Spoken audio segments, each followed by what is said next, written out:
सुद्धा शिवसेनेला 57 जागा मिळाल्या आणि उद्धव ठाकरे गटाला 20 जागा मिळाल्या. त्यामुळे हा कौल तर सगळ्यात मोठं डिसिजन तर महाराष्ट्राच्या जनतेनेच दिलेलं आहे. महाराष्ट्राच्या जनतेनेच हा कौल दिलेला आहे की शिवसेना कुठली. आणि आमच्या दृष्टिकोनातून हा प्रश्न आता संपलेला आहे आणि याचं उत्तर मिळालेलं आहे.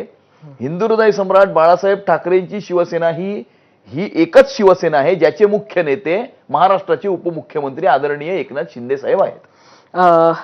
एक अशीच चर्चा सुरू आहे आपण अध्यक्षपद घेतल्यापासून.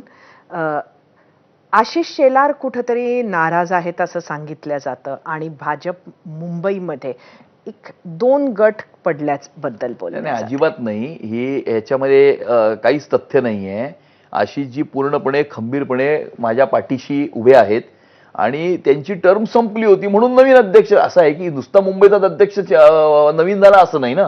देशभरामध्ये सगळ्या वॉर्डापासून राष्ट्रीय अध्यक्षापर्यंत आमच्या संघटनात्मक निवडणुकांचा फेज आहे आणि त्या संघटनात्मक निवडणुकांच्या फेजमध्ये वॉर्डापासून राष्ट्रीय लेवलवरती सगळे अध्यक्ष हे नवीन होत आहेत. त्या प्रक्रियेचाच भाग म्हणून मुंबईचा अध्यक्ष मी झालेलो आहे. माझ्या पाठीशी आशिष शेलारजी खंबीरपणे पूर्ण ताकदीने उभे आहेत आणि त्यांच्याच मार्गदर्शनाखाली मी काम करत आहे. अमितजी, मी तुम्हाला काही नेत्यांची नावं सांगते. तुमच्या डोळ्यासमोर मनात सगळ्यात पहिले काय भावना येते त्या व्यक्तीचं नाव सांगितल्यावर?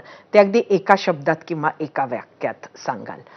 देवेंद्र फडणवीस. विकास. एकनाथ शिंदे. परिश्रम. उद्धव ठाकरे. खोटारडा. संजय राऊत. बोगस. राज ठाकरे. चांगले नेतृत्व. अमितजी, खूप खूप धन्यवाद. आपण आलात, एबीपी माझाशी बातचीत केली, आमच्या सगळ्या प्रश्नांची उत्तरं